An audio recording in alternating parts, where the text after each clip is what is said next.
In section 7.6, we'll pick up our final gas law, which pulls together everything we've learned in chapter 7 so far. The best part about the ideal gas law is that it allows you to derive all the other gas laws as needed instead of memorizing a bunch of equations. Let's begin. Boyle's, Charles, and Avogadro's laws can be combined into one gas law equation equal to R, our ideal gas constant. R has a value of 0.08206 liter atmospheres per mole Kelvin. So we must be sure to convert our pressure, temperature, and volume units to match the units of R anytime we use the ideal gas law equation. The ideal gas law approximates the behavior of real gases and works exactly only for hypothetical ideal gases. The ideal gas law can be used to calculate P, V, T, or N of a gas sample when the other three are known. It can be used to calculate changes in T, P, V, or N when the others are held constant. Let's work some examples to demonstrate. Let's calculate the volume of 1.63 moles carbon dioxide gas at 295 Kelvin and 1.14 atm of pressure. Be sure to match all the quantities to their variables. Then let's rearrange the ideal gas law, PV equals nRT, to solve for V, where V equals nRT over P. Dropping the values in, we get V equals 1.63 moles times 0.08206 liter atmospheres per mole Kelvin times 295 Kelvin divided by 1.14 atm equals 34.612 and some more decimal places, which will round to 34.6 liters to three significant figures. Always take a second to be sure the units cancel out properly as they've done here. Let's try another. What is the pressure of 0.0789 moles of chlorine gas that occupies 891 milliliters at negative 15 degrees Celsius? Label all the data with the appropriate variables, then convert the data into units that agree with the ideal gas constant before solving.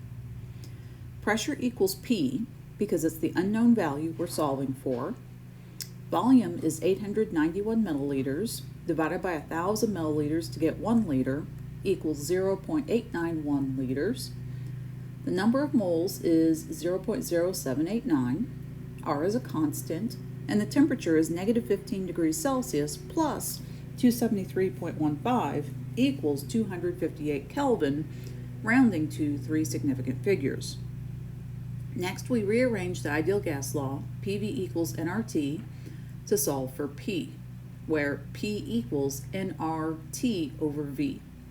Dropping in our values, we get P equals 0.0789 moles times 0.08206 liter atmospheres per mole Kelvin times 258 Kelvin divided by 0.891 liters equals 1.87478 atm equals 1.87 atm rounded to three significant figures.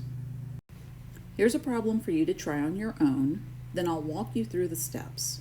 Label all the data with the appropriate variables, then convert the data into units that agree with the ideal gas law constant before solving. First, convert the data and the problem into the appropriate units. Pressure needs to be in atm. 755 torr divided by 760 torr equals 0.993 atm, and temperature needs to be in Kelvin. 19 degrees Celsius plus 273 equals 292 Kelvin. Rearrange the ideal gas law, PV equals nRT, to solve for N, where N equals PV over RT, then drop in the data, making sure to keep track of your units.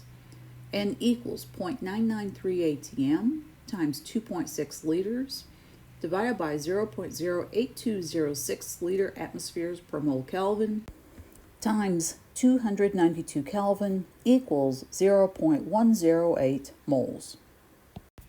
Recall that we introduced the idea of STP in an earlier lecture, but didn't get a chance to try it out.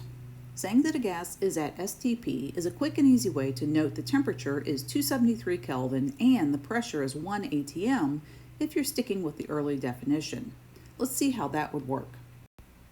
In this question, we're looking at a sample of argon gas occupying 1.25 liters at STP, which I'm taking to mean 273 Kelvin and 1 atm of pressure. We're asked to find the pressure when the temperature is increased to 325 Kelvin and the volume is allowed to double. Since the moles stay constant, we don't actually need the full ideal gas law to solve this problem. Instead, we can solve for PV over T, which equals the values that stay constant, N and R. We can use N and R as middlemen to get us to the second set of conditions, P2V2 over T2. We need to solve for P2, so rearranging, we get P equals P1V1T2 over T1V2. Dropping in values, we get P2 equals the product of 1 atmosphere times 1.25 liters times 325 Kelvin divided by the product of 273 Kelvin times 2.50 liters. The result is 0.595 atm. Here, I'll leave you with the parting thoughts of the authors.